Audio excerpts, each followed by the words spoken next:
అందరికీ నమస్తే. Welcome to food and garden. ఈరోజు వీడియోలో చిక్కుడు మొక్కని ఏ విధంగా పెంచుకోవాలి, అలాగే చిక్కుడు మొక్కని ఎలాంటి కంటైనర్లో పెట్టుకోవాలి, దీన్ని ఎటువంటి సాయిల్లో పెట్టుకుంటే మనకి హార్వెస్ట్ అనేది ఎక్కువగా వస్తుంది, దీనికి ఎలాంటి పెస్ట్ అటాక్ వస్తుంది, అలా పెస్ట్ వచ్చినప్పుడు మనం ఎటువంటి జాగ్రత్తలు తీసుకోవాలో కూడా ఈరోజు వీడియోలో అయితే చూద్దామండి. సీడ్ పెట్టిన దగ్గర నుంచి హార్వెస్ట్ చేసే వరకు కూడా ఈ వీడియోలో అయితే కంప్లీట్గా చెప్తాను. ఇవి మనకి చిక్కుడు విత్తనాలండి. చూసారా, ఈ చిక్కుడు విత్తనాలను ఓపెన్ చేసి చూపిస్తాను.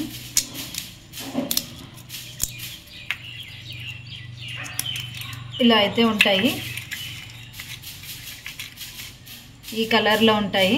చూసారా, వీటిని ఇప్పుడు వాటర్లో వేసి సోక్ చేస్తాను. ఇంకా ఓపెన్ చేసి అయితే చూపిస్తాను. సీడ్స్ ఇవన్నీ కూడా మనకి ఇలా ఉంటాయండి, ఈ కలర్లో. ఇప్పుడు వీటిని వాటర్లో సోక్ చేస్తాను.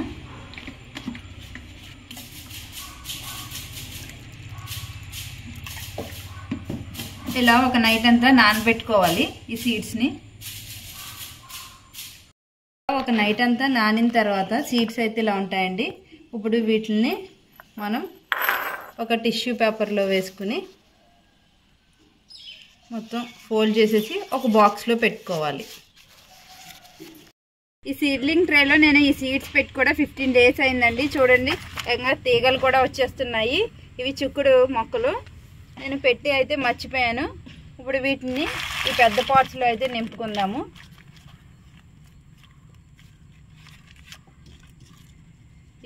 జస్ట్ కింద నుంచి పుష్ చేస్తే చక్కగా వచ్చేస్తుంది. మొక్కలు పెట్టి చాలా రోజులు అయిపోయింది కదా, రూట్స్ అన్నీ కూడా వాటికి అతికిపోయినాయి. ఇవన్నీ కూడా ఇలా తీసేసుకుంటాను. ఈ పెద్ద పాట్లో నేను ఇక్కడ బంతి మొక్క పెట్టుకున్నానండి. దీన్ని ఇలాగే ఉంచుతున్నాను. మనకి రూట్స్ నుంచి ఎలాంటి డిసీజెస్ రాకుండా, ఇదైతే మనకి నెమటోడ్స్ అలాంటివి రాకుండా యూజ్ అవుతుందని నేను ఆ ప్లాంట్ని వదిలేసి ఈ పక్కన ఈ మొక్కలు అయితే పెట్టుకుంటున్నాను. సరే, అప్పుడే సగం వరకు పెరిగిపోయినాయి ఇవి. ఇప్పుడు సాయిల్ మిక్స్ గురించి తెలుసుకుందామండి. చూడండి, నా గార్డెన్ సాయిల్ ఎంత లూజ్గా చాలా గుల్లగా ఉంది. మనం పెట్టే సాయిల్ ఎప్పుడు కూడా ఇలా గుల్లగా ఉన్న సాయిల్లో అయితే మొక్కలు పెట్టుకోవాలి. నేను ఎలాంటి సాయిల్ యూజ్ చేస్తానంటే, ఒక 50% గార్డెన్ సాయిల్, ఒక 30% వర్మీ కంపోస్ట్, ఒక 20% ఇసుక కలిపిన సాయిల్లో అయితే నేను మొక్కలు పెడతానండి. మీకు ఇసుక కనుక అవైలబుల్గా లేకపోతే ఒక 50% గార్డెన్ సాయిల్లో 50% వర్మీ కంపోస్ట్ కలుపుకొని మనం మొక్కలు అయితే పెట్టుకోవచ్చు. ఈ చిక్కుడు మొక్కల్ని ఇలాంటి పెద్ద బకెట్లలో కూడా పెట్టుకోవచ్చండి. నేను ఇందులో అయితే ఒక 3 మొక్కలు అయితే పెట్టుకున్నాను. అలాగే చిన్న సైజు బకెట్లో కూడా పెట్టుకోవచ్చు. అది 12x12 సైజు గ్రో బ్యాగుల్లో కూడా పెట్టుకోవచ్చు. అలా పెట్టుకున్నప్పుడు మనం సింగిల్ మొక్క అయితే వేసుకోవాలి. ఇలా ఇన్ని మొక్కలు వేసుకుంటే మనకి హార్వెస్ట్కి కాయలు అయితే రావు. చిక్కుల్లో మనకి చాలా వెరైటీస్ ఉంటాయండి. Bush variety, creeper variety. ఇదైతే బుష్ వెరైటీ అండి, చెట్టు చిక్కుడు. దీని పూత చూసారా, ఇలా వైట్ కలర్లో ఉంటుంది. ఈ బుష్ వెరైటీలో ఇలాంటి పర్పుల్ కలర్ వచ్చే చిక్కుళ్ళు కూడా ఉంటాయండి. ఈ పర్పుల్ కలర్ వచ్చిందంటే దీనికి చిక్కుడు కూడా మనకి పర్పుల్ కలర్లో ఉంటుంది. ఇదైతే గ్రీన్ కలర్లో వస్తుందండి మనకి చిక్కుడు. దీని పూత చూసారా ఎంత బాగుందో, ఒక బొకేలా ఉంటుంది చూడడానికి కూడాను. ఈ చిక్కుడు మొక్క పెట్టుకున్న కుండీలో మనం వేరే మొక్కలు కూడా పెట్టుకోవచ్చండి. నేను ఇక్కడ ఆనపపాదు పెట్టుకున్నాను. చూసారా ఎంత చక్కగా ఎదుగుతుందో, పందిరెక్కుతుంది. అలాగే ఈ కుండీలో ఇంకో మొక్క కూడా పెట్టుకున్నానండి, టొమాటో మొక్క. ఇప్పుడే చిన్న మొక్క అయితే పెట్టుకున్నాను, ఇప్పుడిప్పుడే ఎదుగుతుంది. ఎందుకంటే ఈ సాయిల్లో నైట్రోజన్ అనేది ఎక్కువగా ఉంటుంది. ఈ చిక్కుడు మొక్క గాల్లో ఉన్న నైట్రోజన్ని తీసుకుని రూట్స్ ద్వారా ఈ మొక్కలకి అయితే అందిస్తుంది. ఒక ఫ్యామిలీకి సరిపడా హార్వెస్ట్ తీసుకోవాలంటే ఎక్కువ మొక్కలు పెట్టుకోవాలండి. నేను ఈ కుండీలో 3 మొక్కలు పెట్టుకున్నాను. చూసారా, ఇది హార్వెస్ట్కి అయితే రెడీ అయిపోయింది. చూడండి, ఇక్కడ నేను ఇంకో కుండీలో ఒక 2 days తర్వాత ఈ మొక్కలు అయితే పెట్టుకున్నాను. ఇంకా పూత ఉంది, అలాగే చిన్న చిన్నగా కూడా కాయలు వస్తున్నాయి. కొన్ని కాయలు అయితే రెడీ అయినాయి. ఇది పెట్టుకున్న ఒక 4 days తర్వాత ఇక్కడ ఉన్న ఒక కుండీలో ఈ మొక్క అయితే పెట్టుకున్నానండి. దీనికి ఇప్పుడిప్పుడే కాయలు వస్తున్నాయి. ఒక 4 days ఆగి ఈ కుండీలో ఇంకో మొక్క అయితే పెట్టుకున్నానండి. చూడండి, దీనికి ఫుల్గా పూత అయితే ఉంది ఇప్పుడు. అలాగే ఇదే కుండీలో ఒక 4 days ఆగిన తర్వాత ఇంకో 2 మొక్కలు పెట్టుకున్నానండి. ఇప్పుడు చూడండి, ఇవి ఇంకా చిన్న చిన్నగానే ఉన్నాయి. ఇది పూత అయిపోయి దీని హార్వెస్ట్ అంతా అయిపోయిన తర్వాత ఈ మొక్కలు హార్వెస్ట్కి రెడీ అవుతాయి. అలా మనం ఒక 4 days ఆగి మొక్కలు కనుక పెట్టుకున్నామంటే మనకి ఎప్పుడూ కూడా మనం చిక్కుళ్ళు హార్వెస్ట్ చేసుకోవచ్చండి. దీనికి పెస్ట్ ఎక్కువగా ఇలా చిగుర్లకు అయితే వస్తుందండి. పేనుబంక చూసారా, నల్లగా ఉంది. ఇలా చిగుర్లకి అలాగే మనకి ఇలాంటి పూత మీద కూడా మనకి ఈ పేనుబంక అనేది పడుతుంది. అప్పుడు మనం ఏం చేయాలంటే మనం చేత్తో కనుక ఇలాగా చక్కగా తీసేయచ్చండి ఈ పేనుబంకని. అలాగే నీమ్ ఆయిల్ని ఎవ్రీ 15 daysకి ఒకసారి ఒక 5 ml నీమ్ ఆయిల్లో ఒక 5 ml విమ్ లిక్విడ్ కలిపి మనం స్ప్రే చేసామంటే ఈ పేనుబంక అనేది పోతుందండి. చూసారా, ఇలాగా నల్లగా అయితే ఉంటుంది. చూడండి, మనం గార్డెన్లోకి వచ్చినప్పుడు మనం చేత్తో కనుక ఇలా తీసేస్తే ఈ పేనుబంక అనేది పోతుంది.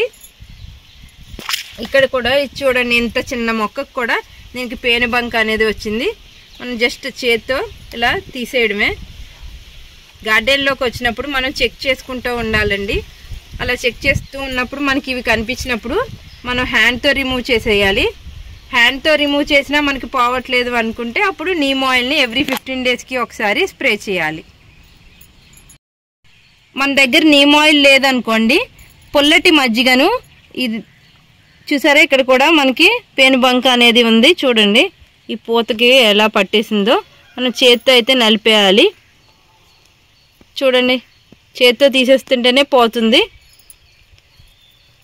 పుల్లటి మజ్జిగను ఒక 3 days బయట ఉంచేసామనుకో మనకి మజ్జిగ అనేది పులిసిపోతుంది. అప్పుడు ఈ మజ్జిగని మనం స్ప్రే చేయాలండి.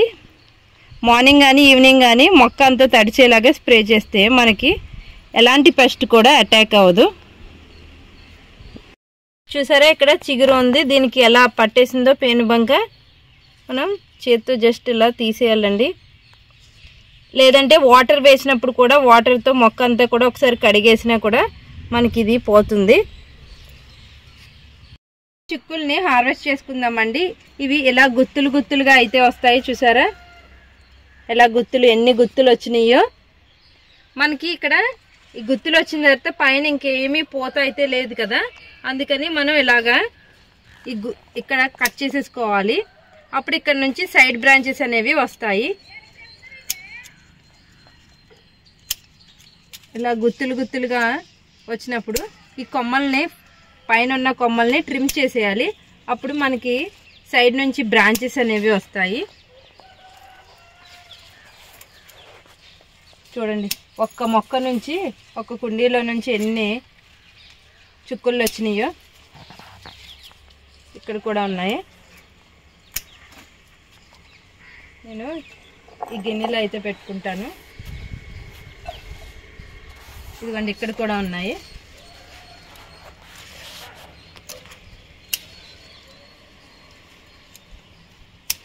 ఇప్పుడు చిక్కులన్నీ కోసాం కాబట్టి సైడ్ నుంచి బ్రాంచెస్ వచ్చి మళ్ళీ పూత అయితే వస్తుంది. ఈ ఒక్క కుండీలోంచి ఎన్ని చిక్కుళ్ళు అయితే వచ్చాయి చూసారా. ఇక్కడ వేరే కుండీలో కూడా మొక్కలు వేసుకున్నాను కదా, దాంట్లో కూడా చిక్కుళ్ళు అయితే వచ్చాయండి. చూడండి, ఇవి కూడా గుత్తులు గుత్తులుగా వచ్చాయి. ఈ కొమ్మకైతే కాయలన్నీ అయిపోయినాయండి. ఇక్కడ ఈ కొమ్మకైతే ఇంకా పూత ఉంది. ఇలా పూత ఉన్న వాటిని మనం కట్ చేయకూడదు. ఇలా మొత్తం పూత అయిపోయి కాయలు రెడీ అయినప్పుడు మనం ఇక్కడ నుంచి ఈ కొమ్మనైతే కట్ చేసుకుంటే ఇక్కడ నుంచి సైడ్ బ్రాంచెస్ అనేవి వస్తాయి.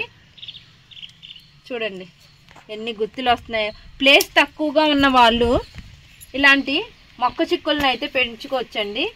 మనకి క్రీపర్ వెరైటీ అయితే ఎక్కువ ప్లేస్ ఆక్యుపై చేస్తుంది. ఈ బుష్ వెరైటీ అయితే తక్కువ ప్లేస్లోనే మనకి ఎక్కువ కాయలు అయితే వస్తాయి. చూసారా ఎన్ని కాయలు వచ్చినాయో.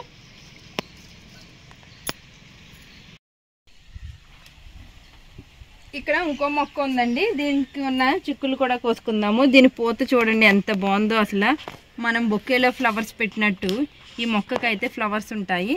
దీనికైతే పూత ఇంకా ఉంది కదా, అందుకని కాయలు ఒకటే కట్ చేసుకుంటున్నాను. దీనికి గింజ కూడా చాలా బాగా పట్టిందండి.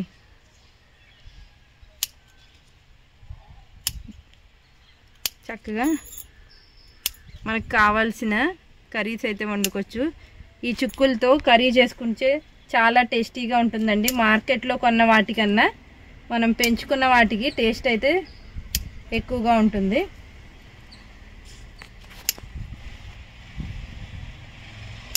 చూసారా ఎన్ని వచ్చినాయో, ఇక్కడైతే వేసుకుంటున్నాను. చూడండి ఎన్ని చిక్కుళ్ళు వచ్చాయో.